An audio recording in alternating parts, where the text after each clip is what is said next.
It is Saturday, September the 5th, and I am in Kentucky. It's the opening day for deer season down here in Kentucky, and I don't generally like to film my own hunts, or at least I don't like to post them anywhere, but my kids beg me every time I go on a hunt by myself, especially when I go out of state. They want to see where I've been and what I've done, and so they've begged me to film a hunt. So I'm doing that this time. I'm going to be down here for the next 3 days. And they wasn't able to get down last night, so I could be out in the morning because I had to work last night. But anyway, this is a WMA that I've hunted twice before. Once during gun season, Dad and I both came down a couple years ago. We both were able to get a young buck.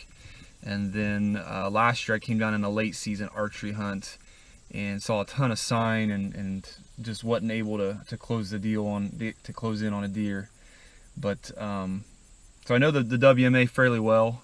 And it's not a huge piece, and I know there's some really good food sources around the perimeter, and so hopefully that'll help me out while I'm down here this weekend. But yeah, looking forward to it. And Maddie and Matthew and Anna, hope you guys enjoy this video, and yeah, let's get started.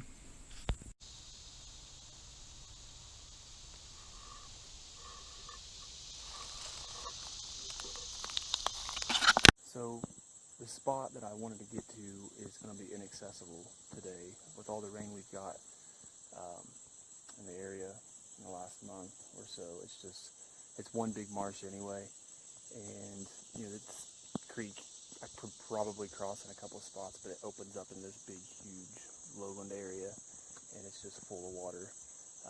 But there's a big soybean field right there. This is the edge of the public, and it runs all the way back behind me. And I've got a nice staging area right here. I really think it's going to push the deer up into this staging area as they head to the soybeans or to the food source there tonight. So I'm going to set up back up in this staging area that I just came through, up away from the food plot or the food source a little ways. And I could get to the other side if I wanted to, but it'd probably be about I'm a mile in, and then it's probably 2 miles around till I know I can cross the other side. And so I'm not going to do that tonight. I'm going to set up here and see what happens tonight. So I'm set up just a little back west of where I was when I shot the last video. The bog, or the marsh, is down through there. And then the huge fields are behind me this way. The wind was going toward the water where I wanted it. Because the staging area is mostly to my left, and I thought I'm pretty positive the deer will come from that way and just in front of me up that transition between the marsh and the staging area. But now the wind has shifted from that direction to kind of coming up my back right toward that transition. So I'm debating on whether or not I should move. It's only 3:30. I've got plenty of daylight left. Come from the staging area where the bulk of it is, I'll be fine. But if they come up this little transition here between, which is where I saw a couple rubs, they were older rubs, they weren't fresh, but it's where I saw a couple rubs coming in, it could be sketchy. So we'll keep an eye on the wind, and I'll probably have to make a decision within the hours, maybe 2, before I move.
exactly what I thought would happen happened.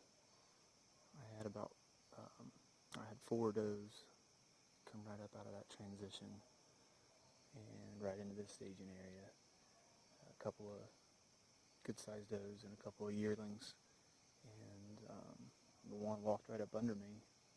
She saw something below me, caught her attention. Might have been my my ladder steps, and it looked right at me.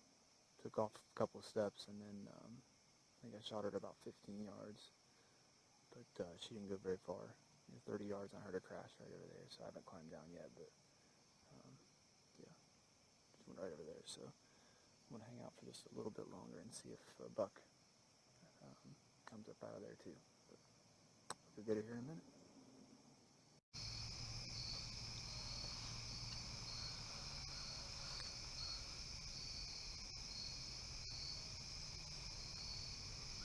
Alright, so got down and got all my tree stand, everything down, just now to the spot. Obviously I've got a great hit, tons of blood on the arrow, good blood. Man, got a great pass through.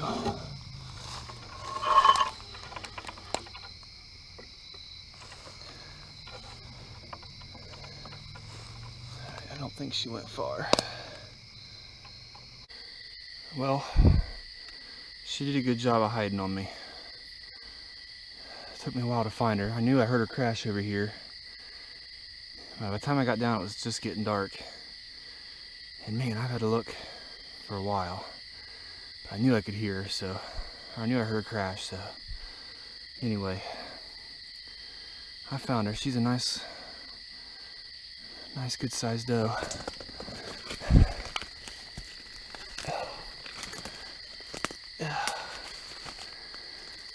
Alright, now the fun part. That's the exit wound there on that side.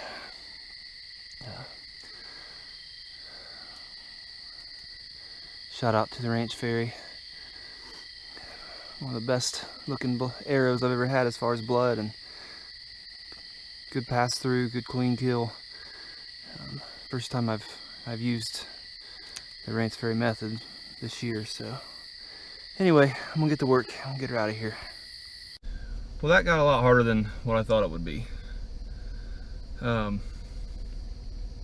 shot the deer at 720, and it literally ran maybe 40 yards. It was a great shot right through the both lungs, and but it was a steep angle, and it left almost zero blood. There was blood at the arrow and blood at the deer, and I found nothing in between. And it took me forever because she ran into this big, thick, there's a marsh just like I said down over to my right of where I was sitting, and there's a bunch of real thick trees, small trees, right before you get into the marsh. That's probably 50 to 75 yards wide, and she buried herself in that. So getting her back to the truck, either with a cart or by dragging her, I've tried to drag her and I realized it wasn't going to be an option. So I ended up having to quarter the deer, which is now in the back of the truck, and it's 1 a.m. So I'm going home. I was going to spend the night, but all the processors are closed that are nearby, so I'm just taking it home. Anyway, all right, see you later. Well, I really didn't intend to make any more videos at the end of the night the other night, but after I got home and put the footage together and let the kids watch it, at the end of it, Maddie looked at me and said, "Dad, did you have fun?" And I said, "Yeah, Maddie, I had fun." And she said, "Well, you looked really frustrated at the end of the night." And I said, "Well, I was frustrated, but that was because my hunt ended, because there were no processors there. By the time I found the deer, there were no processors open. I had to can't bring the entire deer across state lines, so I had to quarter the deer out and bring it on home, and I didn't get to finish. I was supposed to hunt 3 days or 2.5 days, and just hunted that first evening and came home that night. And it happened because the angle was so steep. The deer was only about 15 yards when I shot it. A lot of times the lungs or the organs will fall down into that exit wound and keep it from bleeding out. And so my blood was awesome at the arrow, and but then I had nothing between the arrow and where the deer crashed. And of course, looking in the dark in a very thick area, it took me a while to find it, and then finally got it out and got it to started dragging the deer out. Just realized I wasn't going to get it to a processor. So anyway, quartered it out, brought it home, and I had a blast. I had a good time. I always enjoy. I try to do a lot more public land hunting over the last few years, and so that's always a lot of fun. But I think I'm gonna make another video though. I've told a lot of people about my new arrow setup that I worked on all summer, and I mentioned the Range Fairy earlier, and he has been awesome. Not just really what I want to do is just with the videos, just direct people to him and his process for building your FOC on your arrows, because he answered 1,000 questions. I emailed him all summer and probably drove him nuts. But no, he was very gracious and helped me out a lot. And so I want to make a video just to kind of explain what I did and point people toward him. And then the kids are going to make some gear reviews, do some gear reviews. We mentioned that on our Instagram account. People ask us sometimes about what we use for the kids, and nobody seems to care what I use, which is fine. But everyone that wants to take kids hunting, I think, wants to know where to start, what kind of gear to use, and so we're just going to share. The kids are excited to make some new videos this fall, and so hopefully get those posted soon. But